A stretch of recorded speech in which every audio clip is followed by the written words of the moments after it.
అదేవిధంగా మళ్ళీ నాతోటి స్టాఫ్ మెంబర్స్, తర్వాత నా ముందున్న ఆకాశానికి మార్గాలేసే ఒక సైంటిస్టులు, అది మ్యాథమెటిషియన్స్.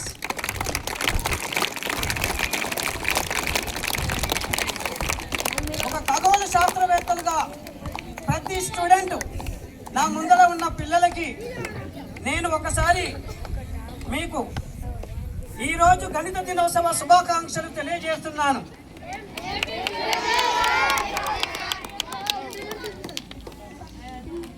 ఎందుకంటే మ్యాథ్స్ అంటే అందరికీ భయమే. మ్యాథ్స్ను చదువుతాయేమో కానీ మ్యాథ్స్ చదివితే రాదు. మ్యాథ్స్ కష్టపడి 10 సార్లు పేపర్ మీద చేస్తేనే మ్యాథ్స్ వస్తుంది, అంతవరకు అయితే మ్యాథ్స్ రాదు. ఎందుకంటే తన కుటుంబం బీద కుటుంబమైన శ్రీనివాస రామానుజన్ గారు దక్షిణ భారతదేశంలో పెద్ద పులిలా బతుకుతూ మ్యాథ్స్ను ముద్దాడి ఆకలిని అలమటించి మళ్ళీ ఈరోజు 32 సంవత్సరాలు చనిపోయాడే ఆ శ్రీనివాస రామానుజన్ గారికి నేను ఒకసారి సెల్యూట్ చేస్తున్నాను.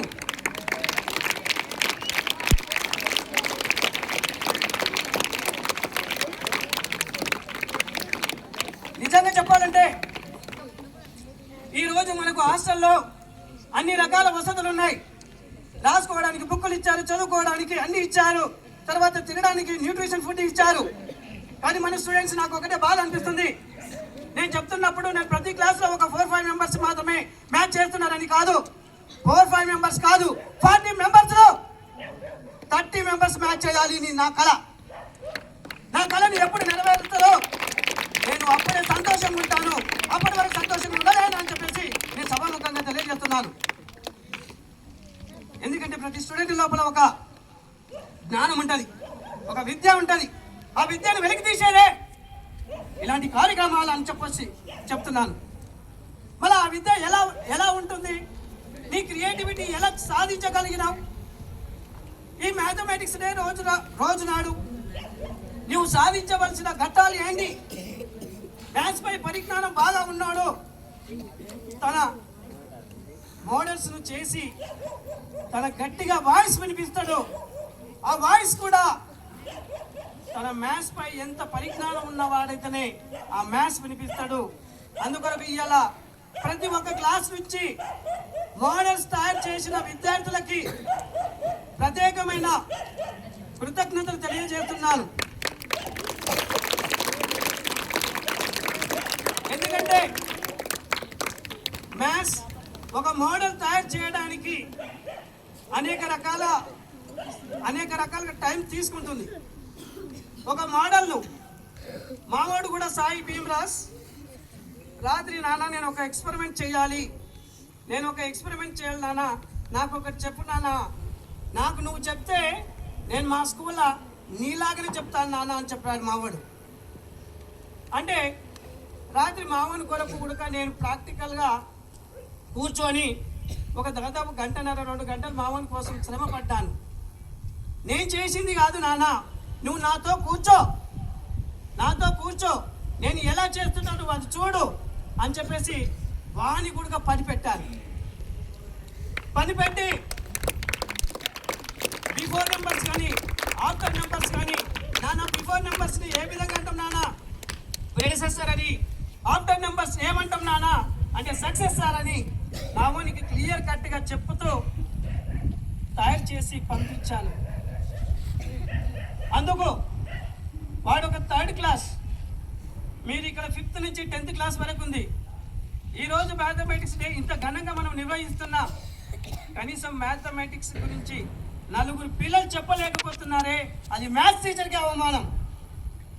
నాకెందుకో బాధ వేస్తుంది. ఎందుకు బాధ వేస్తుంది? పిల్లగాడు దానిపైన కొంత అవగాహన ఉందంటే 100% దాని గురించి మాట్లాడగలుగుతాడు. అంటే మీలో ఉంది, కానీ ధైర్యం అనేది లేకపోవడం వల్ల మీరు రాలేకపోతున్నారు. కానీ దయచేసి ఇలా ఎప్పుడు కూడా ఉండకండి. ప్రతి ఒక్క స్టూడెంట్ వచ్చి నేను మాట్లాడతాను సార్, నేను దేని గురించి ఎక్స్ప్లెనేషన్ ఇవ్వమంటే ఎక్స్ప్లెనేషన్ ఇస్తాను సార్, నేను శ్రీనివాసరామన్ గురించి గొప్పగా చెప్తాను సార్ అని చెప్పేసి ప్రతి స్టూడెంట్ ముందరికి రావాలి. అలా ముందరికి వచ్చినప్పుడే మనము విజయం సాధిస్తాం. బాగా కష్టపడేటవాడు 100% విజయం సాధిస్తాడు.